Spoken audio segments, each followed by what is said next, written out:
मोअज़्ज़ज़ नाज़रीन इकराम, मदीना शरीफ के एक बहुत बड़े आलिम दीन और वहाँ की मारूफ शख्सियत, उन्होंने अपनी बेटी की शादी मदीना के एक रईस कबीला के बेटे के साथ की हुई थी। दोनों अपनी अपनी जगह मदीना शरीफ के मारूफ, और इस वाक़े को कोई बहुत ज़्यादा लंबा अरसा नहीं गुजरा, आप कह लीजिए कोई 25-30 साल पुरानी बात है।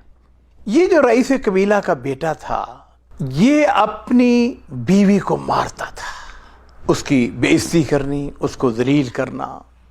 वो भी बड़े बाप की बेटी थी, साबरा शाकिरा, तरबियत अच्छे अंदाज में की हुई, अल्लाह से दुआएं करती है, लेकिन बहरहाल हर रोज़ उसका काम ये था कि मारता था, अपनी बीवी को मारता था। वो बेचारी अपने वालिद के पास जाती, उससे जाके शिकवा करती, कोई मुझे हर रोज़ मारता है, बिला वजह मारता है, ज़रा सी बात होती है बेइज्जती कर देता है। और नाज़रीन इकराम, आप समझते हैं, हम भी बेटियों वाले हैं, आप भी बेटियों वाले हैं। आदमी हर चीज़ को बर्दाश्त कर लेता है, लेकिन बेटी की जो इज़्ज़त है, उसकी आबरू है, या अगर उसको कोई तकलीफ़ पहुँचती है, उसको मर्द और ख़ास तौर पर बाप बर्दाश्त नहीं करता है। ये जो शेख हैं, कर भी क्या आदमी कर भी कुछ नहीं सकता है, मजबूर होता है दामाद के सामने। वो एक दिन मदीना शरीफ के बहुत बड़े शख्सियत थी, बहुत बड़े आलिम दीन थी, मोहम्मद बिन मुख्तार अशनकीती, उनके पास चले जाते हैं और उनसे जाके शिकवा किया। कहने लगे कि मेरी बेटी के साथ वो ये सलूक करता है, मारता है, बेइज्जती करता है, आपके उनके साथ अच्छे ताल्लुकात हैं, आप उनको समझाएं। कहने लगे बात यह है भाई कि मैं आपकी इज़्ज़त करता हूँ, एहतराम करता हूँ, और आपकी जो मसला है, प्रॉब्लम है, वो समझता हूँ। मेरे लिए कोई मुश्किल नहीं है, आप मेरे दोस्त हैं, मैं उनके पास जाता हूँ, उसको जाके समझाता हूँ, उसको जाके कहूँगा। हो सकता है वो मेरी बात माने, हो सकता है ना माने, रिजेक्ट भी कर सकता है, बात मान भी सकता है, और ये भी हो सकता है कि वक्ती तौर पर वो बात आ जाए, लेकिन फिर वो बाद में दोबारा मारना शुरू कर दे। लेकिन मैं तुम्हें एक तरीका बताता हूँ कि शेख नकीती ने उनसे कहा कि आप ऐसा करें, इज़्हब इला रब्बिक, कहने लगे अपने रब के पास जाओ, उससे जाके दुआ करो, उससे आरज़ू करो, वो दिलों को फेरने वाला है। और यहां पर मेरे माँ बाप कुर्बान हो, नबी करीम सल्लल्लाहु अलैहि वसल्लम की एक हदीस सुनाना चाहूँगा कि नबी करीम सल्लल्लाहु अलैहि वसल्लम की हदीस है, आपने इरशाद फरमाया कि सलासु दावातिन मुस्तजाबातिन ला शक्क फीहिन, 3 दुआएं ऐसी हैं जिनकी कबूलियत के अंदर कोई शक व शुबे वाली बात नहीं है। पहली जो है वो दावतुल मजलूम, जो मजलूम है उसकी बद्दुआ, और दूसरी दावतुल मुसाफिर, और तीसरी जो है वो दावतुल वालिद अला वलदिही, वालिद की दुआ अपनी औलाद के हक में, बेटा हो बेटी हो, उसके लिए जब वालिद दुआ करता है। तो शेख शनकीती ने उनसे कहा कि ऐसा करें, मक्का मुकर्रमा चले जाएं। वो कहते हैं कि मैंने अपनी बीवी को साथ लिया, और मैं जो पहली फ़्लाइट थी उससे मैं जद्दा, और जद्दा से मक्का मुकर्रमा पहुंच गया। उस ज़माने की बात है जब अभी ये जवालात, मोबाइल टेलीफोन नहीं होते थे। तो वो कहते हैं कि मैंने वहाँ जाते ही जिस होटल में ठहरा, वहाँ के रिसेप्शन से मैंने टेलीफोन नंबर लिया वहाँ का, और अपनी एक दूसरी बेटी को दे दिया, और उस बेटी से कहा कि अगर कोई एमरजेंसी हुई, कोई प्रॉब्लम हुई, तो आप मुझे टेलीफोन कर लीजिएगा।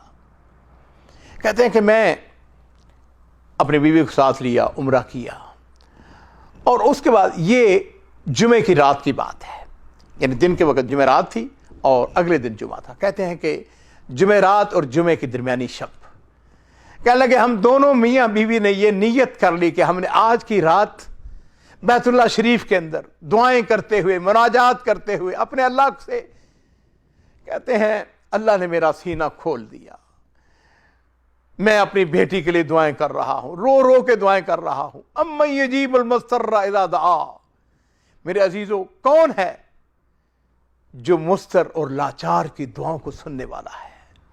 व इज़ा सअलका इबादी अन्नी फ़इन्नी करीब, अल्लाह ताला फरमाते हैं कि जब मेरा बंदा मुझको पुकारता है तो मैं अपने बंदे के करीब होता हूं। उजीब दावत दाई इज़ा दान, جب میرا بندہ مجھ کو پکارتا ہے، دعا کرتا ہے، میں اس کی دعا کو قبول کرتا ہوں۔ اور عزیزو، اس بات کو ذہن نشین کر لیجئے، میرے ماں باپ قربان ہوں، نبی کریم صلی اللہ علیہ وسلم نے ارشاد فرمایا الدعاء هو العبادہ، دعا جو ہے وہ عین عبادت ہے۔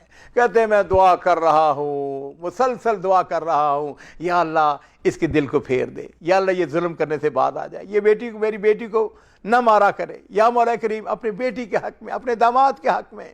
کہتے ہیں دعائیں کرتا رہا، روتا رہا، فجر کی اذان ہو گئی، اس کے بعد اشراق تک بیٹھا رہا۔ میرے عزیزو، اس بات کو غور کریں، کون ہے جو دلوں کو پھیرنے والا ہے؟ وہ صرف اللہ کی ذات ہے۔ اللہ ہے جو کہ ہمارے بگڑے کاموں کو، مشکلات کے اندر، پریشانیوں کے اندر اس کو دور کرنے والا ہے۔ شیخ کہتے ہیں کہ جب ہم نے اشراق پڑھی تو ہم ہوٹل میں گئے۔ جس وقت ہم ریسیپشن سے اپنے کمرے کی طرف جانے لگے تو جو ریسیپشنسٹ تھا، ہاں جی، استقبالیہ، اس نے آواز دی، اس نے کہا شیخ آپ فلاں ہیں، بات سنیں۔ اس نے کہا یہ ٹیلی فون ہے، یہ ایک عورت ہے جو بار بار ہمیں فون کر رہی ہے۔ تو اس نے جب نمبر دیا، کہنے لگے کہ میں نے دل میں کہا کہ اللہ نہ کرے کوئی مصیبت نہ آ گئی ہو اور پریشانی نہ ہوگی ہو۔ یہ خاتون ظاہر ان کی بیٹی تھی۔ کہتے ہیں جب میں نے اس کو ٹیلی فون کیا تو اس نے کہا ابا جان آپ کو مبارک ہو، مجھے اس بات کی سمجھ نہیں آ رہی ہے کہ میں یہ خواب دیکھ رہی ہوں یا حقیقت۔ میں نے پوچھا بیٹی کیا ہوا ہے؟ کہنے لگے کہ آج سحری کے وقت میرا خامد میرے پاس آیا اور اس نے روتے ہوئے آ کے مجھ سے کہا کہ مجھ کو معاف کر دو، مجھ سے غلطی ہوئی ہے، تو انتہائی بڑے باپ کی بیٹی، انتہائی متقی باپ کی بیٹی میرے پاس آ گئی ہے، میرے ساتھ شادی، میں تیرے اہل نہیں تھا، مجھ کو معاف کر دو، میں نے تمہارے ساتھ جو زیادتیاں کی ہیں، میں نے تمہارے ساتھ جو غلطیاں کی ہیں، اس کو مجھ کو معافی دے دو۔ کہتے ہیں مجھے تعجب کہ اس کو کیا ہو گیا ہے، یہ وہی خامد ہے میرا جو مجھ کو مارتا تھا، جو میری بے عزتی کرتا تھا۔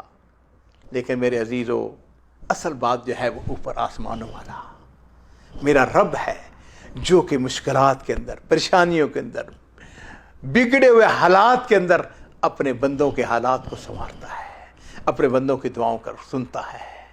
میرے عزیزو، جب بھی کبھی مشکل وقت آئے، پریشانی آئے، اور اس پریشانی مجھ سمیت کوئی شخص ایسا نہیں ہے جو یہ کہے کہ مجھے کوئی پریشانی نہیں ہے۔ انسان کے اوپر ادوار، مختلف حالات، مختلف واقعات، مختلف چیزیں، مختلف پریشانیاں آتی رہتی ہیں۔ جب آدھی رات کا وقت گزر جائے نا، اٹھیں، اپنے رب کے دروازے کو پکڑ لیں، دعا کریں، کثرت کے ساتھ مناجات کریں۔ اللہ رب العزت جو ہے وہ دعاؤں کو سننے والا ہے، اور خاص طور پر بیٹیوں کے معاملے میں اگر کوئی مشکل ہو، پریشانی ہو، بیٹے کے معاملے میں اگر کوئی مصیبت ہو، پریشانی ہو، تو کثرت کے ساتھ دعا کریں۔ اللہ رب العزت جو ہیں وہ دعاؤں کو قبول کرنے والا ہے۔ وہ شیخ کہتے ہیں اللہ کا شکر ہو گیا، میری بیٹی جو ہے وہ اپنے گھر میں آباد ہے، اللہ کا شکر ہے۔ وہ سارے جو حالات ہیں وہ دعا کے فضل و دعا کی سبب الحمدللہ اللہ تعالیٰ نے تبدیل کر کے رکھ دی ہے۔